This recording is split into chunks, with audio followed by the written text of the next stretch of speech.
মাননীয় স্পিকার, আমার আজকে প্রশ্ন জাগে যে এই সংসদে আজকে ধন্যবাদ দেওয়ার কথা, আমি কি আসলেই ধন্যবাদ দেওয়ার যোগ্য কিনা? আমি কি এই সংসদের চেয়ারে বসার যোগ্য কিনা? আজকে আমার কাছে একটা প্রশ্ন লাগে। আমার কাছে মনে হয় যে হয় আপনি আমার স্পিকার, আপনাকে আজকে ডিসাইড করতে হবে। আমি আশা করি আমার বক্তব্যের পরে একজন প্রবীণ সংসদ সদস্য হিসাবে আপনি দুই একটি কথা বলবেন। আমার মনে হয় আমি যেটা বলবো সেটা আমার কথা না, লিটনের কথা, এবং আগামীতে আমরা যারা লিটন হব, লিটনের মতো আমাদের যাদের মরতে হবে, মরাকে আমরা ভয় পাই না মাননীয় স্পিকার। মৃত্যু যে কোনো সময় আসতে পারে, কিন্তু অপমৃত্যু এবং অপপ্রচার নিয়ে মৃত্যু, সেই বিষয়টাই আজকে আমি আপনার সামনে তুলে ধরতে চাই।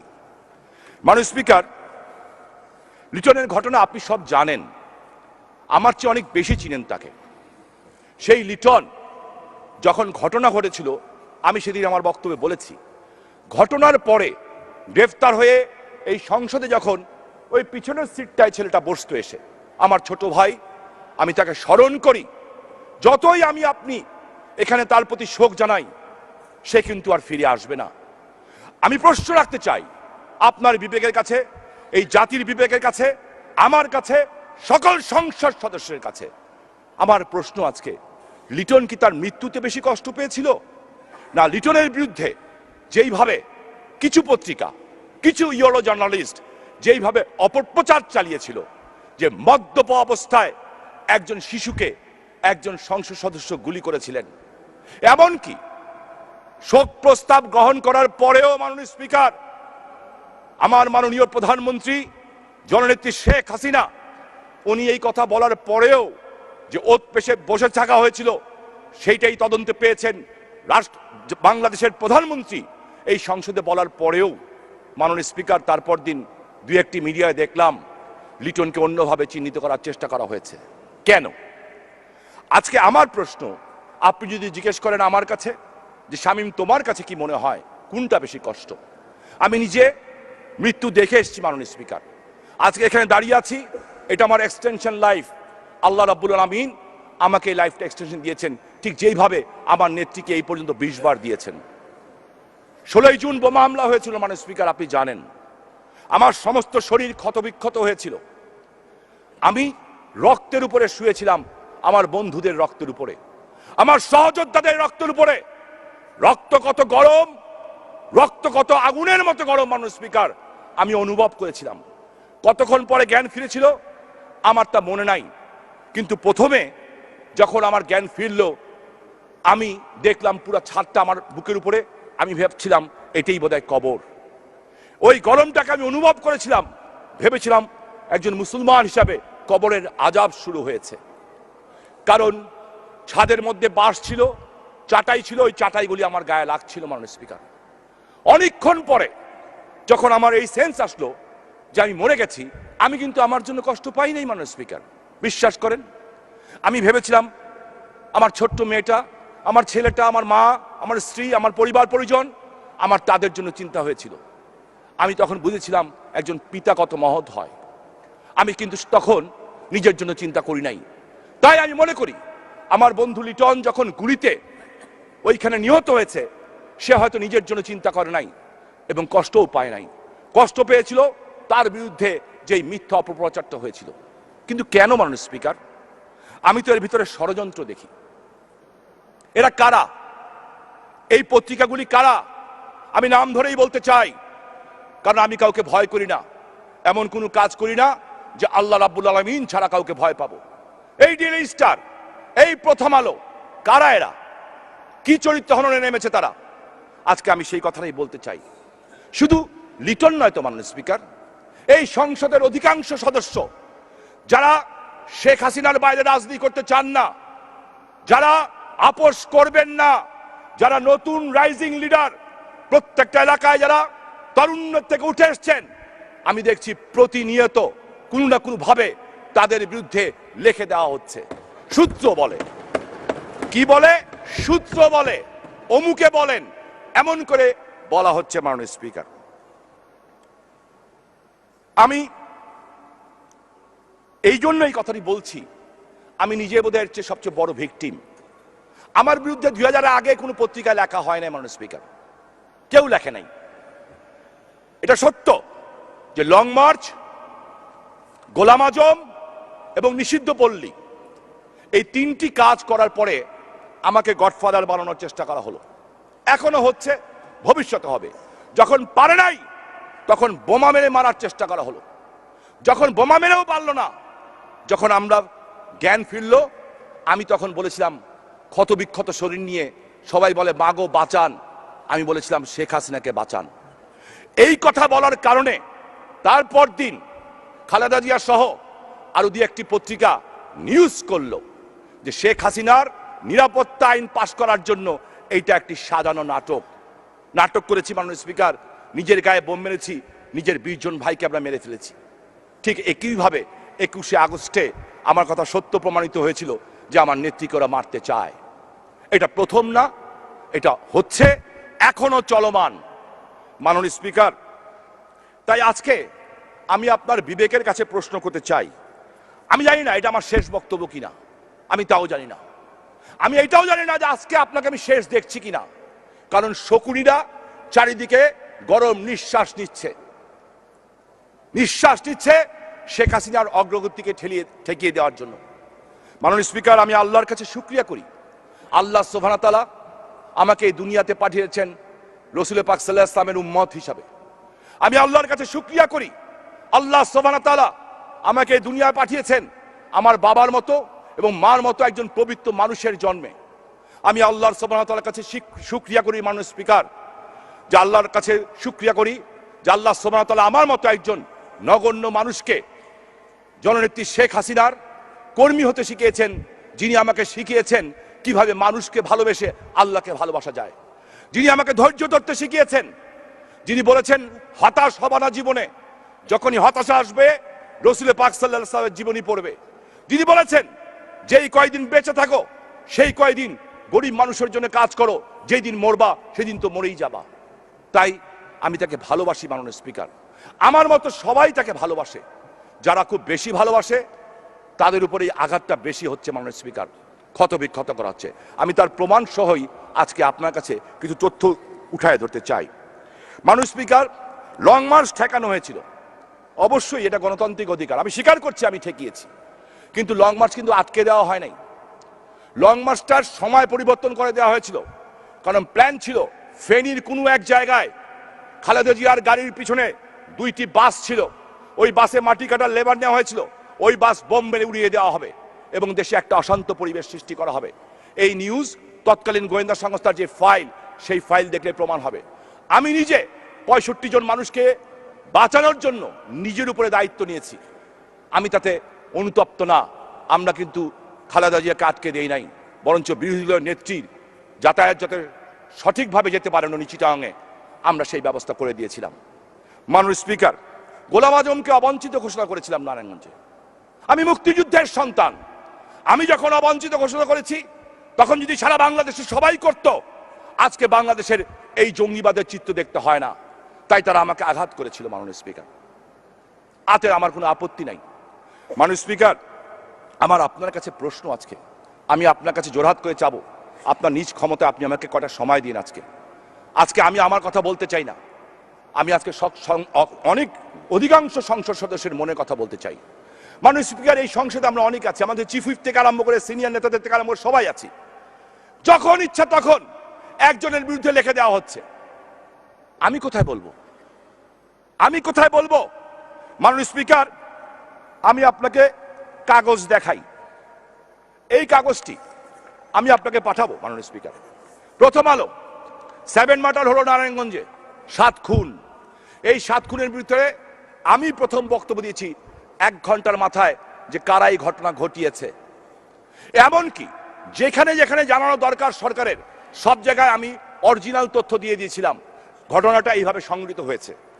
এবং সেইটা বলার পরে আজকে যখন 38 মাস পরে বিচার হলো, দেখা গেল আমার কথা সত্য। কিন্তু প্রথমে প্রথম আলো পত্রিকায় উঠলো 1/6/2014 যে শামীম ওসমান এই খুনের সাথে জড়িত। 38 মাস ধরে বসে আছি, নোটিশ পাঠালাম, যে সূত্রের নাম বলেন, ওনারা পত্রিকায় বললেন সূত্রের নাম বলতে পারি না, আমাদের বলার নিয়ম নাই। আমি ওয়েল, বলেন না। তাহলে আমি যদি একজন ক্রিমিনাল হয়ে থাকি, খুনি হয়ে থাকি, it is your duty to inform that to whom, যে তদন্তকারী কর্মকর্তা তার কাছে। আবার নোটিশ পাঠালাম, ওনারা উত্তর দিলেন না। আমি বললাম ওকে ফাইন, তুমি যদি স্বচ্ছন্দ বোধ না করো, আপনি স্পিকার, আপনি আমার অভিভাবক, আমি যদি অপরাধী হই, আমি তার কাছে লিখিত নোটিশ পাঠালাম, প্রত্যেকটা রিসিভ কপি আমার কাছে আছে, যে আপনি দয়া করে মাননীয় স্পিকারকে অবহিত করেন যে আমি কিভাবে জড়িত। উনি জানালেন না। আমি আবার নোটিশ করলাম, স্পিকারের প্রতি সন্তুষ্ট না থাকলে মহামান্য রাষ্ট্রপতিকে জানান। উনি জানালেন না। আমি তথ্য মন্ত্রণালয়ে চিঠি লিখলাম, তথ্য সচিবের কাছে, আমার সরকারের তথ্য সচিবের কাছে, 7/8/2014, 3 মাস পরে চিঠি পাঠালাম যে আপনাদের নিয়ন্ত্রিত একটা পত্রিকা আমাকে খুনি বলা হয়েছে, আমি এই নোটিশ পাঠিয়েছি, আমি তার প্রতিকার চাই। ওইখান থেকেও পেলাম না, ওইখান থেকেও পেলাম না। মাননীয় স্পিকার, আজকে তো রায় বেরিয়েছে, আজকে ওনারা কি বলবেন আমি জিজ্ঞাসা করতে চাই। আমি যদি মরে যেতাম তাহলে এই কথা বলার সুযোগ ছিল না, এর জন্য দায়ী আপনি স্পিকার। আমি আপনাকে উদ্দেশ্য করে বলি, কেন দায়ী? যদি লিটনকে সেদিন 160 পরে কথা বলতে দিতেন, লিটন তার আত্মার তৃপ্তি দিয়ে বলতো, যেভাবে কান্নায় ভেঙে পড়ে ওই টেবিলের সামনে বলেছিল যে আমি এই কাজ করি নাই শামীম ভাই, আমি যদি না বেরোতাম আমাকে গুলি করে মারত। আমি বাংলাদেশের 90% সাংবাদিক ভালো মাননীয় স্পিকার, যারা ওয়াল ইভেন্ট ঘটাতে চায়, আর কিছু আতেল সুশীল আছেন যারা এই ঘটনাগুলি নতুন করে চক্রান্ত শুরু করেছেন। চক্রান্তটা কি? শেখ হাসিনার প্রশ্নে যারা বিন্দু পরিমাণ আপোষ করবে না তাদেরকে টার্গেট করা হচ্ছে, চরিত্র হনন করা হবে, এমন ভাবে হনন করা হবে যাতে আগামীতে তারা রাস্তায় জনগণের সামনে যেতে না পারে, কিংবা দলের ভিতরেই বিতর্ক করা হবে। হয়তো দলের ভিতরেও কিছু লোক থাকতে পারে মাননীয় স্পিকার এগুলি করার জন্য, হইতেই পারে মাননীয় স্পিকার, কারণ এই দলে মোস্তাক তো এই দলেরই লোক ছিল মাননীয় স্পিকার। তাই আমি আজকে আপনার কাছে প্রশ্ন করি, বাদ দেন মাননীয় স্পিকার আমার বিরুদ্ধে কি লিখেছে, আমাদের এই সকল সংসদ সদস্যের বিরুদ্ধে কে লিখেছে, বাদ দেন। আমাদের কোনো ইজ্জত নাই, আমাদের কোনো সমাজ নাই, আমাদের বাসাবাড়ি নাই, আমাদের বউ বাচ্চা নাই, আমাদের কিচ্ছু নাই, আমাদের রক্তের কোনো দাম নাই, আমরা মরলে কেউ কাঁদে না, আমাদের রক্ত রক্ত না, আমাদের রক্ত নর্দমার ময়লা পানি, আমাদের রক্ত নর্দমার পানি। কিন্তু শেখ হাসিনা, উনি কে? শেখ হাসিনা তো জাতির জনকের কন্যা, জাতির জনকের কন্যা, আমার প্রধানমন্ত্রী, আমার নেত্রী। আমরা যারা 75-এর পরে এসেছি, শেখ হাসিনা আমাদের মা হয়, মা, আমাদের মাতৃতুল্য নেত্রী শেখ হাসিনা। 2011-এর সময় তার বিরুদ্ধে, যিনি সততার মূর্তমান প্রতীক, আমি যাকে দেখেছি, যাকে চিনেছি, আওয়ামী লীগ করি বলবো না, আল্লাহকে সাক্ষী রেখে বলতে চাই, আমি তো এরকম আল্লাহওয়ালা মানুষ দেখি নাই মাননীয় স্পিকার। আল্লাহকে সাক্ষী রেখে বলতে চাই, এরকম দেশপ্রেমিক আমি দেখি নাই মাননীয় স্পিকার। তিনি তার বাবার স্বপ্নের জন্য সকল বিষ হজম করছেন, উনি নীলকণ্ঠী। সেই ডেইলি স্টার পত্রিকার সম্পাদক মাহফুজ আনাম টেলিভিশনে তো স্বীকারোক্তি দিলেন মাননীয় স্পিকার যে হ্যাঁ, এই ঘটনাগুলি আমি তখন তৎকালীন ডিজিএফআই এর কারণে, এই কারণে আমরা এগুলি লিখেছি, আমরা লিখেছি। ওনাদের লেখার কারণে আমার নেত্রীকে 11 মাস জেল খাটতে হয়েছে, দুর্নীতিবাজ বানানো হয়েছে। কিসের আলামত মাননীয় স্পিকার? এগুলি কিসের আলামত? কেন তারা কি সকল বিচারের ঊর্ধ্বে? তাদের মতো কিছু সাংবাদিকদের জন্য আজকে যারা সত্যিকারের ভালো সাংবাদিক, যাদের সংখ্যা 90%-এর বেশি, তারা আজকে বিতর্কিত হচ্ছেন মাননীয় স্পিকার। মাননীয় স্পিকার, আমি আপনার কাছে বিনয়ের সাথে বলতে চাই, বাদ দেন আমার নেত্রী নীলকণ্ঠী, উনি নীলকণ্ঠী, উনি বিষ হজম করেন কেন? আমার নেত্রী তার বাবার স্বপ্ন পূরণ করতে চান, এটাই তার একমাত্র মত। কি স্বপ্নটা? কি স্বপ্নটা? হচ্ছে এদেশের মানুষের মুখে হাসি ফুটানো, স্বপ্নটা হচ্ছে এদেশের মানুষের অর্থনৈতিক মুক্তি। মাননীয় স্পিকার, উনি নীলকণ্ঠ, আমি তো নীলকণ্ঠ না। আমার বাবার স্বপ্ন পূরণ হয়ে গেছে। আমার বাবা একেএম শামসুজ্জোহা মৃত্যুর আধা ঘন্টা আগে বলে গেছেন, আমার 3টা ছেলে যদি বঙ্গবন্ধু হত্যার বিচারের প্রতিশোধ নিতে যে মরেও যায়, আমার কোনো আপত্তি থাকবে না। বঙ্গবন্ধুর হত্যার বিচার হয়ে গেছে মাননীয় স্পিকার। আমার তো আর বেশি স্বপ্ন নাই। আমি তো ওনার মতো ধৈর্যশীল আর নীলকণ্ঠ হতে পারছি না মাননীয় স্পিকার। আমি তাই আজকে আপনার কাছে প্রশ্ন রাখতে চাই। তাই বলতে পারি, নেত্রী যারা দেশের বিরুদ্ধে খেলা খেলে, যারা মানুষের বিরুদ্ধে খেলা খেলে, তাদের প্রশ্ন আপোষ করেন না, কিন্তু যারা ওনার বিরুদ্ধে খেলে তাদের সাথে কিন্তু উনি ক্ষমা চাইলেই ক্ষমা করে দেন, কারণ উনি ক্ষমাশীল, উনি ধৈর্যশীল। আমি বিশ্বাস করি ধৈর্যের জন্যই উনি ইহকালে এবং পরকালে সর্বোচ্চ পুরস্কার পাবেন। মাননীয় স্পিকার, নেতৃত্বও বাদ দেন, নেতৃত্ব মানুষ, আল্লাহর রসুল। আমি তো একজন মুমিন মুসলমান, আল্লাহর রসুলেরটা কি করবেন? এই প্রথম আলো পত্রিকা মাননীয় স্পিকার, এই প্রথম আলো পত্রিকা তার আলপিনে আমার নবী রসুল করিম হযরত মুহাম্মদ মুস্তাফা সাল্লাল্লাহু আলাইহি ওয়াসাল্লামকে সে বিড়ালের সাথে তুলনা করেছিল এবং লিখেছিল মোহাম্মদ বিড়াল। বাইতুল মুকাররমে মসজিদের খতিবের কাছে গেলেন, যে কি করলেন? ক্ষমা চেলেন, ক্ষমা হয়ে গেল। বাহ, আমি মুসলমান, আপনি মুসলমান, জবাব দিতে হবে না? ওরা নেত্রীর বিরুদ্ধে বলবে, ওরা আমাদের এমপিদের চরিত্র হনন করবে, ওরা সচিব কথা না দিলে সচিবের চরিত্র হনন করবে, পুলিশ কথা না শুনলে পুলিশের চরিত্র হনন করবে, সেনাবাহিনী না কথা হলে সেনাবাহিনীর চরিত্র হনন করবে। ওরা কারা? উলফার টাকায় প্রতিষ্ঠিত এই পত্রিকা। মাননীয় স্পিকার, আমরা জানি না ওরা কারা। আমার নেত্রী আজকে নাম বলেন নাই। পদ্মা সেতু আটকাতে যে কোন পত্রিকার সম্পাদক ছিল মাননীয় স্পিকার? প্রশ্ন করতে চাই। ওরা নতুন করে ষড়যন্ত্র করছে, বিদেশের মাটিতে মিটিং হয়েছে। দুঃখ ওরা কি করেছে সেটা না, আমাদের দলের লেবাস পরে আছেন, আমাদের দলের লেবাস পরে আছেন, ভালো কথা, সরকারের সুযোগ সুবিধাও নেন, উপদেষ্টাও হন। ওনার পত্রিকায় গত 3 দিন আগে লেখা হলো বিভিন্ন সংসদ সদস্যের নামে, আমার নামে শুদ্ধ মাননীয় speaker, we are drug dealer. আমি অবাক হলাম, কষ্ট পেলাম। বলে কি এই লোকটা? কে এই লোকটা? ওনার ব্যাকগ্রাউন্ড কি? ব্যাকগ্রাউন্ড দেখলাম, এই ভদ্রলোক 1970 সনে সলিমুল্লাহ সাহেব ছিলেন স্পোর্টস রিপোর্টার অবজারভারের। উনি মুক্তিযুদ্ধে চলে যান, আর এই ভদ্রলোক তখন এসে তার স্থলাভিষিক্ত হন পুরো 71 সনে, পুরো 71 সনের 5ই মে উনি জয়েন করেন। যখন সবাই যুদ্ধ করে তখন উনি সেই, যখন 1978 সনে নেত্রী ফিরেন নাই, আমরা যখন তরুণ রাজপথে দাঁড়িয়ে জিয়াউর রহমানের গাড়ি আটকে দিয়েছি মাননীয় স্পিকার, ফ্ল্যাগ নিয়ে জিয়াউর রহমানকে ঢুকতে দেয়নি নারায়ণগঞ্জে। ফার্স্ট ইয়ারের ছাত্র ছিলাম, পিঠের মধ্যে প্রচন্ড মার মারা হয়েছে, একটুখানিও ব্যথা পাই নাই, বরঞ্চ মজা পেয়েছিলাম। কে বেশি মার খেয়েছি? সাজিদ সহ, আলিম সহ 19 জন মন্ত্রীকে নারায়ণগঞ্জে ঢুকতে দেয় নাই মাননীয় স্পিকার। মামলা খেয়েছি, কিন্তু ভয় পাই নাই। কষ্ট লাগে আমরা যখন এই কাজটি করছি। এই ভদ্রলোক যিনি আমাদের কৃপায় টিকে আছেন, মুস্তাককে নিয়ে বড় চিন্তা হয়, মানুষ ভয় লাগে, মনে হয় কোথায় জানি কি একটা ষড়যন্ত্র হচ্ছে। কারণ এই ভদ্রলোক সেই দিন গোলাম আজমের নাগরিকত্ব ফিরিয়ে দেওয়ার জন্য যারা যারা সই করেছিল, তার মধ্যে উনি অন্যতম। গোলাম আজমের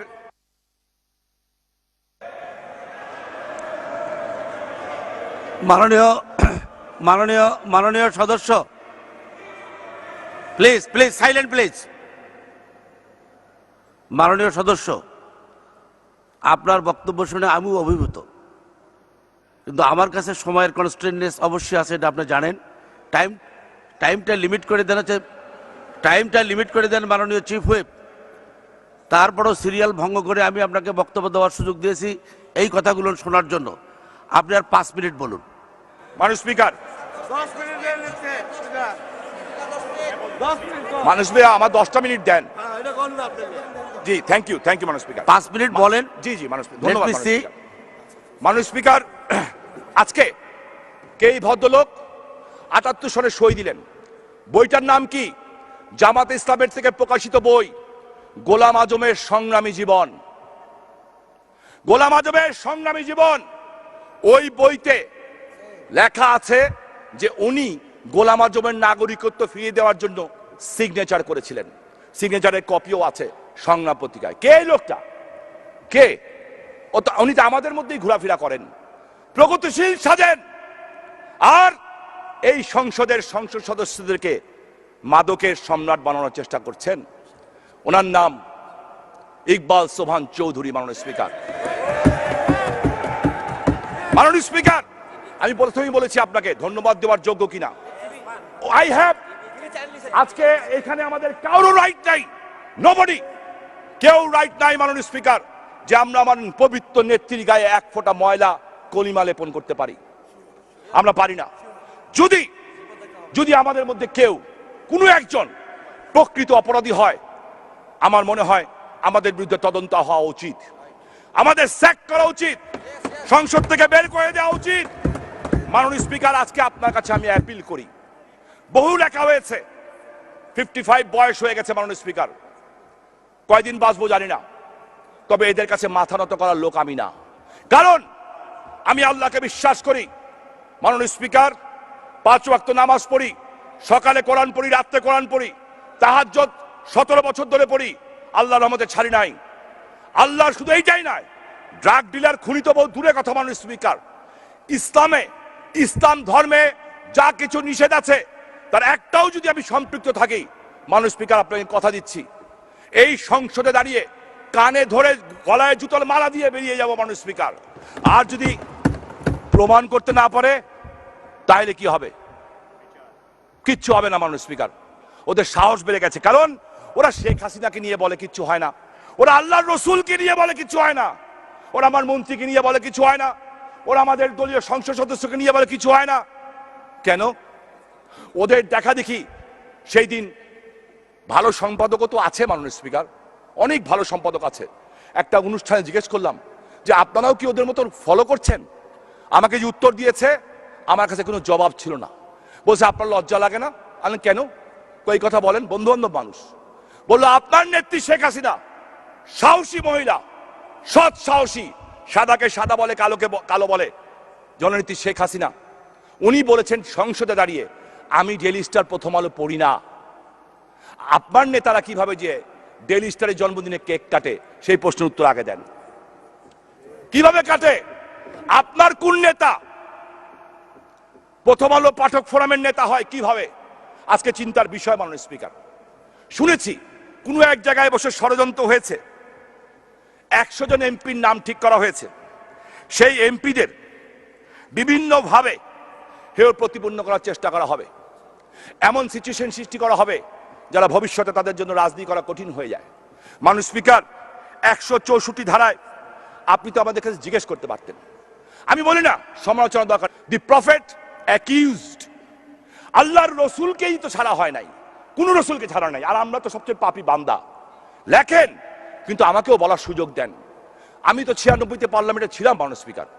প্রথমেই কিন্তু অধিকার ক্ষুণ্ণ হলে, আমি আপনার এবং চিফ হুইপ স্যারের দৃষ্টি আকর্ষণ করছি, অধিকার ক্ষুণ্ণ হলে তাদেরকে আগে সে অধিকার ক্ষুণ্ণে 164-এ আমি যখন প্রস্তাব দিব, ওইটা সমাপ্তি করে আপনার রুলিং দেওয়া দরকার। আপনি যদি রুলিং দেন, তাদেরকে যদি তলব করেন, তলব করে জিজ্ঞেস করেন যে আমার সংসদ সদস্যের বিরুদ্ধে তুমি যে লিখেছ তোমার প্রমাণ কি, প্রমাণ পেলে ব্যবস্থা নেন, আর যদি প্রমাণ না পান তার বিরুদ্ধে ব্যবস্থা নেন। আইন করার সময় এসছে মাননীয় স্পিকার, আইন করেন। ওরা কিন্তু খেলায় নেমে গেছে, ওরা খেলায় নেমে গেছে। মাননীয় স্পিকার, কয়েকদিন আগে একটা পত্রিকা, আমাকে একটু সময় দিন, আজকে আপনার কাছে জোরহাত করে চাচ্ছি, আমি জোরহাত করে চাচ্ছি আপনার কাছে। আমি কয়েকদিন আগে একটা পত্রিকা, আপনি আমার বাবাকে চিনতেন মাননীয় স্পিকার, আমার বাবা, আমার বাড়িতে আওয়ামী লীগ তৈরি হয়েছে, আমার দাদা আমার বাবা আওয়ামী লীগের প্রতিষ্ঠাতা সদস্য, বাংলাদেশের সবচেয়ে ধনী পরিবারের মধ্যে একটা পরিবারের ছেলে আমরা। আমার দাদা নবাব হাবিবুল্লাহর জামানত বাজেয়াপ্ত করে এই ঢাকা বিভাগের এমপি। মাননীয় সদস্য, আপনি কতক্ষণ বললে শেষ করতে পারবেন? 5 মিনিট। আমি আর 5 মিনিটের বেশি দিতে পারবো না, আমি দুঃখিত। জি জি, আপনি 5 মিনিট বলুন। জি জি, আচ্ছা মাননীয় স্পিকার। মাননীয় স্পিকার, সে আমার পিতা, আমি তাকে সম্মান করি, সম্মান করে এই কারণে, উনি আমাদের জন্য কিছু রেখে যান নাই। ৭৫ সনের ১৭ আগস্ট খন্দকার মোস্তাকের ফোন আসলো আমার বাড়িতে। আমার বাবা ৪টা-৫টা অস্ত্র নিয়ে এদিক ওদিক দৌড়াদৌড়ি করছেন। বড় ভাই নাসিম ওসমান চলে গেছেন বইয়ের সমস্ত স্বর্ণ নিয়ে। সেই রাতে তার বিয়ে হয়েছিল, শেখ কামাল ভাই ছিলেন। সেইখান থেকে উঠে উনি যখন দেখেছিলেন বঙ্গবন্ধুকে মারা হয়েছে, উনি আমার মার সমস্ত গয়না, আমার ভাবির সমস্ত গয়না নিয়ে ৫০ জন ছেলে নিয়ে উনি বঙ্গবন্ধু হত্যার প্রতিশোধের জন্য বেরিয়ে চলে গেছেন। আমার বাবা ৪টা-৫টা বন্দুক নিয়ে চেষ্টা করছিলেন কিছু একটা করা যায় কিনা। ১৭ তারিখে রাত্রে বাসায় ফিরলেন, ফেরার সাথে সাথে একটা ফোন আসলো, ল্যান্ড ফোনে। ফোন আমি ধরেছিলাম, আমি ক্লাস 8-এর ছাত্র ছিলাম মনে স্পিকার। ফোন ধরে বললাম হ্যালো। বলা হলো উপর থেকে খুনি খন্দকার মোস্তাক উনি কথা বলছেন। উনি আমার দাদার পয়সা লালিত পালিত হয়েছিলেন, আমাদের গ্রামের পাশেই তার বাড়ি। আমার মা, বললাম আব্বা মোস্তাক, আমার বাপ তখন ঘরে ঢুকেছেন মাত্র। আমার মা ফোনটা কেড়ে নিলেন, নিয়ে খন্দকার মোস্তাককে বললেন বলেন। বলল তুই করে বলতেন, বলছে যে আমার বাবার কথা বলছে, জোহা সাহেবকে জোহাকে বলো যেভাবে বলছেন ঠিক সেটাই বলছি, আমার এখানে শপথ নিতে, আমি ওকে মন্ত্রী বানাবো।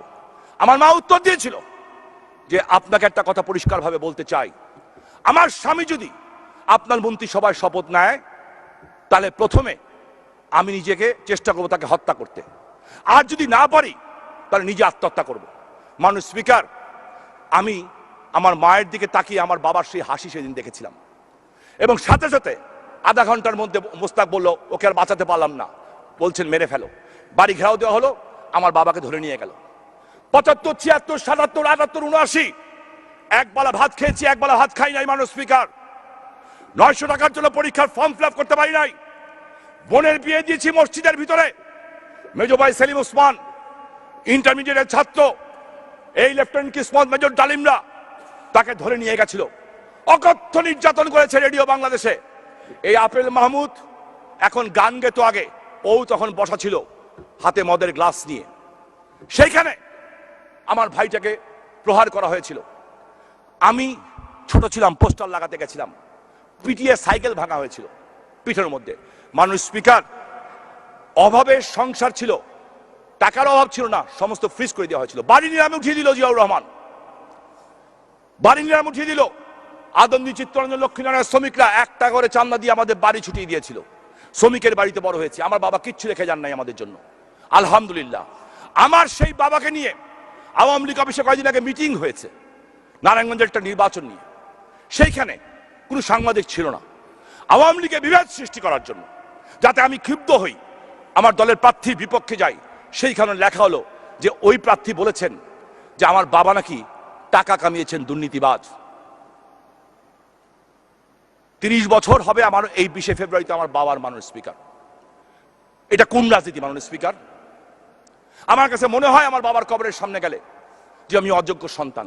সো আজকে আপনার কাছে আমার request, there is two choice মানুষ স্পিকার, আইদার আপনি আমাদেরকে প্রোটেকশন দেন, অর আইদার আপনি আমাকে ছেড়ে দেন, সাধারণ মানুষ বানিয়ে দেন।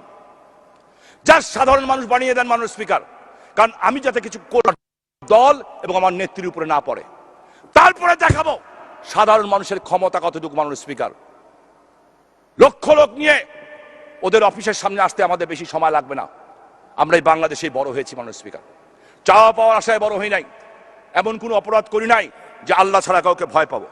মানুষ স্পিকার, আমি আপনার কাছে অনুরোধ জানাই লিটনের জন্য একদিন আলাদাভাবে কথা বলার সুযোগ করে দিয়েন। এই সংসদ সদস্য উচিত এইটুকু সম্মান দেওয়া উচিত, শোক প্রস্তাব আসা উচিত। মানুষ স্পিকার, আমি অনেক বক্তব্য, অনেক কিছু ছিল আমার কাছে ডকুমেন্ট মানুষ স্পিকার। আমি শুধু একটা কথা বলি, ষড়যন্ত্র শুরু হয়েছে, নেত্রীর প্লেনের ইঞ্জিন বিকল হয়, লিটন মারা যায়, সবার ভিতরে লেখায়। পরিস্থিতি কি এমন কেউ করতে চায় যে সকালবেলা ঘুমের থেকে উঠে বলবে প্রিয় দেশবাসী এইভাবে দেশ চলতে পারে না? কেউ বলতে চায় কিনা? যদি বলতে চায় তাহলে বলি আমরা অপপ্রচারে ভয় পাই না। তাই একটা কথা বলতে চাই মাননীয় স্পিকার, লিটনের মাকে উদ্দেশ্য করে। আমি জানি না উনি আছেন কিনা, ওনার মা নাই, যেখানেই থাকে যদি উনি শুনেন সেটা বলতে চাই। লিটনের মৃত্যু লাশকে ধরে কবিতাটা ছোটবেলা অনেক পড়তাম, জননী মাগিছে ভিক্ষা ঘরে ডেকে ডেকে ছেলের লাশ। মিনিট বলুন, 1 মিনিট। জননী মাগিছে ভিক্ষা ঘরে ডেকে ছেলের লাশ, বন্ধু গোয়ার বলিতে পারি না বড় বিষ জ্বালাই বুকে, চারিদিকে আজ দেখিয়া শুনিয়া তাই যাহা আসে কই মুখে। আজকে তাই যা আসে কই মুখে। আমার কথা বাদ দেন মাননীয় স্পিকার, আমাদের এই তরুণ সংসদ সদস্য যারা আছেন তাদেরকে চরিত্র হনন করা হচ্ছে, এক এক সময় এক একজনকে ধরা হচ্ছে মাননীয় স্পিকার, মন্ত্রীদের ধরা হচ্ছে। আমার মনে হয় আপনি দয়া করে প্রবীণ সংসদ সদস্য হিসাবে, ডেপুটি স্পিকার হিসাবে, লিটনের গার্জেন হিসাবে, লিটনের অভিভাবক হিসাবে আপনি কিছু বলবেন আমার বক্তব্যের পরে। আমরা চাই এরপর থেকে যদি কোনো সংসদ সদস্যের ভিতরে লেখা হয় সে যাতে 164-এ প্রথমে এসে কথা বলতে পারে, এবং যদি দোষী হয় ব্যবস্থা নেন, আর যদি দোষী না হন যারা বলে তাদের ডেকে আনেন, জিজ্ঞাসাবাদ করেন। মাননীয় স্পিকার, আপনাকে ধন্যবাদ। আল্লাহ রাব্বুল আলামিন শেখ হাসিনাকে হায়াত দরাজ করুক। জয় বাংলা, জয় বঙ্গবন্ধু, জয় বাংলাদেশ আওয়ামী লীগ।